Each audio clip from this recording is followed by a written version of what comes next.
Another striker, though, for us, or a winger slash striker, Matthew Hoppe, is also looking to make a move to kind of resuscitate his hopes of getting on this U.S. men's national team World Cup roster.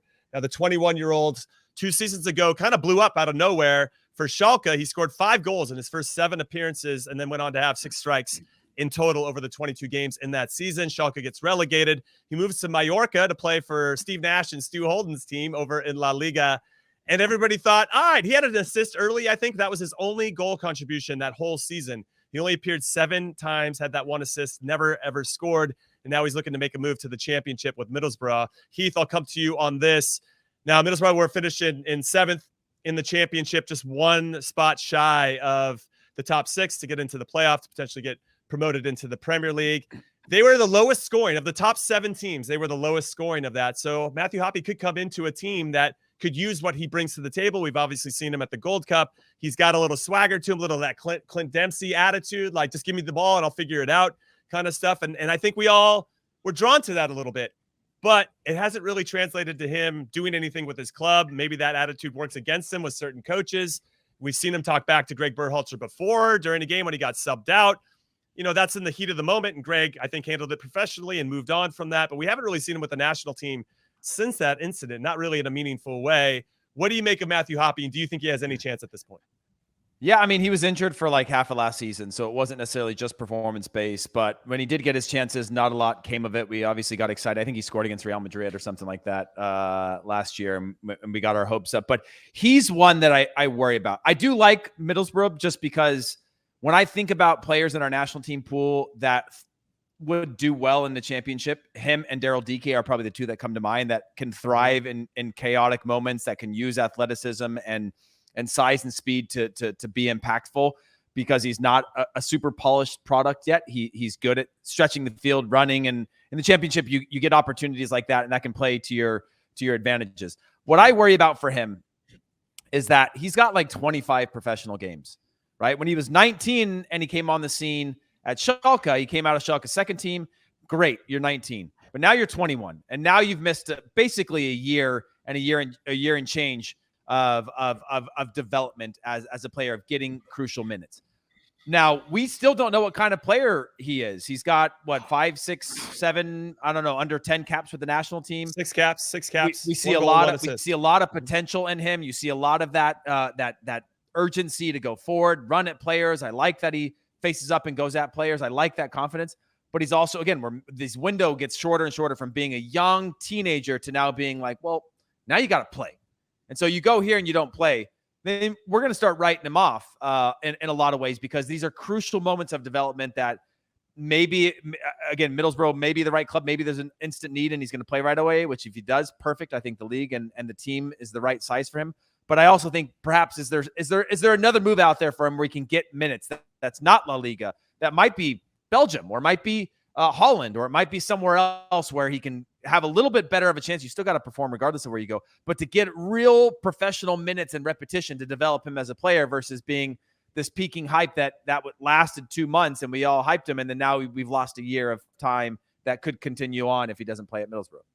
Well, if he does end up going to Borough, Zach Steffen is there. So at least he'll have a national team teammate to ease the transition, as it were. I don't think you would struggle with that, but it's always nice to see a friendly face in the changing room. Now, what are your thoughts on Matthew Hoppe, Charlie Davies? I'm leaning towards, I don't think unless he goes to that team and blows up, very similar to what we're saying about Josie or any of our number 9s, who's going to blow up and step up, then I don't really see him having much of a chance. It feels like he's just too far off the radar at this point.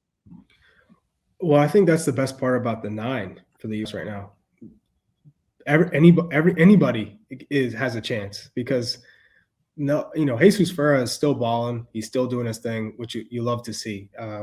So he is the number 1 striker at the moment, and no one's even close. Ricardo Pepi's going to be in the picture. He'll be in the squad. Whether he's going to be playing or not, I think that remains to be seen, depending on how well his form is and the start to his year in the Bundesliga. But I think outside of those 2, it is completely wide open.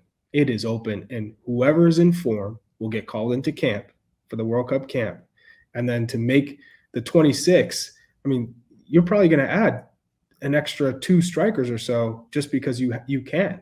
And because the production hasn't been stellar on the international level, you have to have options. So I think that plays right into the US's hands in terms of, and everywhere else you feel pretty good, maybe outside of center back, but you'll have a number of options come the 9. You got to wait and see who gets hot. Yeah, it's going to be really interesting, and obviously a drama that we're going to be following quite closely. Now let's talk about Chris Richards, who, like I mentioned at the beginning of the podcast, followed Tyler Adams' lead by leaving the Bundesliga to go to Crystal Palace in the Premier League, which that's not where Tyler Adams went when he went to Leeds. I didn't set that up right. But he still made a jump from the Bundesliga to the Premier League. And now I'm seeing articles that are saying he might start, Chris Richards. He might start the first game of the season, Heath, against your Arsenal. That would be pretty incredible for Patrick Vieira to give him that type of trust so close, because the season starts, that first game against Arsenal is August 6th. We're almost there. Yeah, I mean, got to test him. What I do like about his move is that it's a 5-year deal, from what I understand. And that's a commitment to a player, right? It's not 2 years, hope for the best type of thing, which means Chris Richards is putting his career potentially above the national team at the moment, his career trajectory, knowing that if it plays out the way he wants, he's going to go to 2022.